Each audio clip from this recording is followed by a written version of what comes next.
Hello guys, how are you. आशा करते हैं आप स्वस्थ होंगे, खुश होंगे, मस्त होंगे। आज हम एक्सरसाइज 2.4 का क्लास 9 का, जिसका चैप्टर का नाम है बहुपद, उसका क्वेश्चन नंबर 2 सरल करेंगे।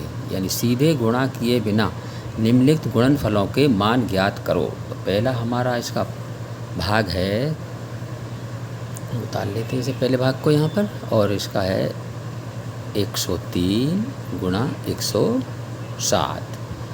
तो देखो भाई, अभी से हम निम्न गुणनफलों को ज्ञात कीजिए। इसमें सर्व समीकरण का इस्तेमाल करके सरल करना है इसको। सर्व समीकरण का इस्तेमाल करके इस सवाल को सरल करना है। तो पहले देखते हैं इसको कैसे लिखते हैं भाई। 100 को कैसे लिखेंगे हम? 100 प्लस 3। और 107 को कैसे लिखेंगे? 100 प्लस 7।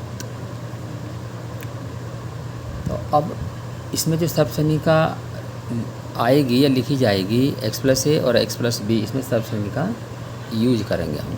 x प्लस ए और दूसरे में x प्लस बी। चलिए, अब इस सर्व समीकरण का रूप क्या होगा? इस सर्व समीकरण का रूप हम निकालेंगे तो x स्क्वायर प्लस ब्रैकेट बंद a प्लस बी, यहाँ x और प्लस ए बी। अब हम इस सर्वसमीकरण में ही इस सवाल के मान रखेंगे, जिसमें हम मान लेते हैं, चलिए x बराबर है हमारे पास 100, a बराबर है हमारे पास 3 और b बराबर है हमारे पास 7। तो अब हम ये मान इस सर्वसमीकरण में रख देंगे। तो x की जगह हम कितना लिखेंगे भैया? 100। तो यहाँ आ जाएगा हमारा 100 की घात 2 प्लस ए का मान कितना हमारे पास? 3। तो ए की जगह कितना लिखेंगे भाई हम? 3 प्लस बी का मान कितना है? 7। तो बी की जगह लिखेंगे हम 7। एक्स का एक्स आ जाएगा जो कहते हो, प्लस ए बी, और ए का मान है हमारे पास 3 और बी का मान हमारे पास है 7। अब इसको हम सरल करेंगे। 100 का मतलब है 100 की 2 बार गुणा 100 की घात 2 का मतलब, तो इसे हम 100 की 2 बार गुणा कर लेंगे, प्लस 7 और 3 10। तो यहाँ हमारा 10x आ जाएगा। सॉरी, इस x का मान भी यहाँ रखेंगे हम। यहाँ है 100, हमने 100 रख दिया, तो 10 गुणा 100 और प्लस 7 दिया 21। 100 की 100 में करेंगे तो ये आ जाएगा हमारे पास 10,000, प्लस 10 की 100 में करेंगे तो ये आ जाएगा हमारा 1,000 और प्लस 21। अब हम इनको सबको जोड़ देंगे। तो आप जोड़ लेना, बहुत ही आसान है। तो इसका आंसर आ जाएगा हमारा 1102 ए, यानी 11,021 इसका मान आ गया। अब ये गुणा किए इस सर्व समीकरण का प्रयोग करके सवाल हमने सरल कर दिया है। अब इसका हम सेकंड पार्ट देखते हैं भाई, कैसे होगा सरल। सेकंड पार्ट उतारते हैं, 95 गुणा 96। तो 95 गुणा 96 को हम कैसे, 95 पहले हम देखिए 95 को लिखते हैं। तो 95 को हम लिखेंगे 100 माइनस 5। इसी तरह से हम 96 को कैसे लिखेंगे? 100 माइनस 4। 100 माइनस 4। अब वही सर्व समीकरण इसमें हमें यूज करनी है, कौन सी? वही ए वाली सर्व समीकरण। तो x प्लस ए और दूसरे में x प्लस बी। अब चूँकि हमारे यहाँ माइनस है, तो अब हमें इसके मान थोड़ा सा चेंज करना पड़ेगा। हमें मान लेते हैं a बराबर, तो हमारे पास है 100, सॉरी x बराबर है 100, a का मान है हमारे पास कितना? -5, और b का मान कितना हमारे पास आया? -4।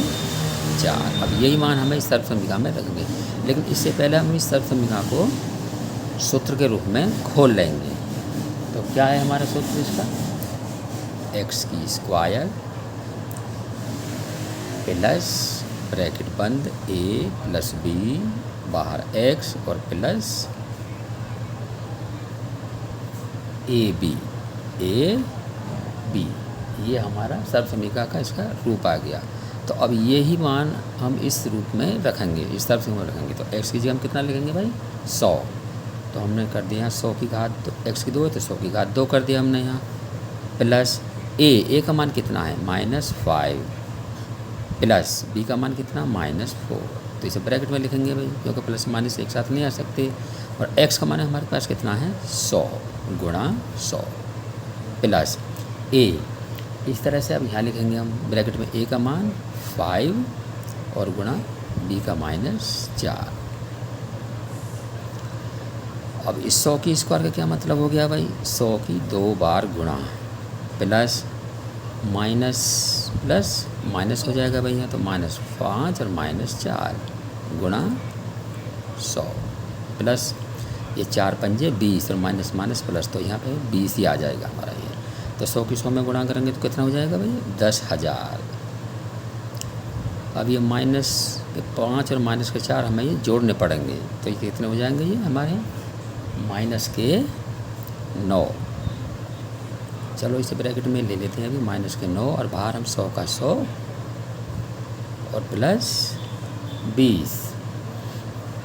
तो भाई 10 का 10,000 ही आ जाएगा, सेम टू सेम आ जाएगा यहाँ ये। और ये प्लस माइनस माइनस हो जाएगा, 100 निम्मा 900 हो जाएगा यहाँ। और ये प्लस 20 का 20 ही आ जाएगा। तो हम क्या करते हैं, या तो इसे पहले इसमें से इसे घटा लीजिए, या पहले प्लस वालों को ऐड कर लीजिए। तो पहले हम प्लस वालों को ऐड कर लेते हैं। चलिए यहाँ पे प्लस 20 माइनस 900, तो ये आ गया हमारे यहाँ 10,020 आएगा भैया, 10,020 और माइनस 900। अब हम इसको घटाएंगे तो हमारा कितना आंसर आएगा भाई। चलिए अब हम इसको घटा कर देखते हैं कितना आंसर आता है। तो 10,020 और यहाँ 900 हमने घटा दिया, तो हमारे इसका आंसर आएगा भाई 0 का 0, 2 का 2, 10 में से 9 गया, 9 गया तो 1 और 9 का 9। तो यही हमारा बिना सब समीकरण का प्रयोग किए हुए करके इस तरह से सवाल हमने बिना गुणा किए सब समीकरण का इस्तेमाल करके सवाल सरल किया है। अगला सवाल अगले पेज पर करेंगे इसका भाग।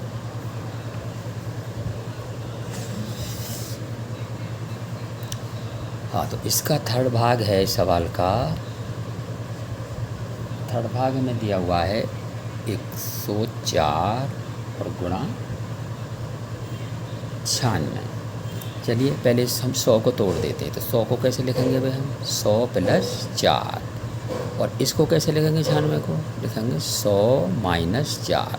भाई 100 माइनस 4 लिखेंगे जब तो हमारे पास ये 96 आएगा ये। अब ये कौन से सर्वसम्य का रूप हो गया, तो ये हमारा रूप हो रहा है सर्वसम्य का, पहले ब्रैकेट में a प्लस बी और दूसरे में a माइनस बी। और ये किस सर्वसम्य का रूप है हमारा, ये है a की स्क्वायर माइनस b की स्क्वायर का। तो अब हम a स्क्वायर b स्क्वायर में ही इस सर्वसम्य के मान हम रखेंगे। तो देखिए चलिए देखते हैं, a का मान है हमारे पास यहाँ 100 और b का मान है हमारे पास यहाँ 4। तो यही मान अब हम इस समीकरण में रखेंगे तो हमारा आंसर आ जाएगा। चलिए रखते हैं, देखते हैं कितना आंसर आता है भाई। तो a की जगह हम कितना रखेंगे 100, a की घात 2 है तो 100 की घात 2 कर देंगे। b की स्क्वायर, b का मान है हमारे पास यहाँ 4, तो हम यहाँ 4 की स्क्वायर लिख देंगे भाई। तो 100 की स्क्वायर का मतलब कितना हो गया 100 की 2 बार गुणा, और 4 की 2 बार गुणा, तो ये तो आ गया 10,000 भाई। और ये 4 चौक 16। अब हम जब अब क्या है इसे इसमें से घटा देंगे। चलिए घटाते हैं, 10,000 में से 16 घटाना भाई हमें। तो 16 घटाते हैं। चलिए भाई 10 में 6 गया 4, यहाँ बचा दाई ले लिया 9, तो यहाँ 9 में से गया 8, यहाँ बचा 9 का 9 और यहाँ भाई बचा 9 का 9। तो हमारा आंसर निकल के आ गया भाई ये 9,984। तो यही इसका आंसर आ गया। इस तरह हमने बिना गुणा किए ही सर्वसम्य का प्रयोग करके सवाल को हल कर दिया है। आशा करते हैं आपको ये सवाल समझ में आ गए होंगे। आपको इस तरफ से का भी एक बार अवश्य याद कर लें और फिर सवाल को करेंगे तो आसान हो जाएगा। Thanks for video watching. Video को अधिक से लाइक करें, शेयर करें। हम इस पार्ट का अगला तीसरा सवाल अगले पार्ट में सरल करेंगे, अगले भाग में। Thanks for video watching.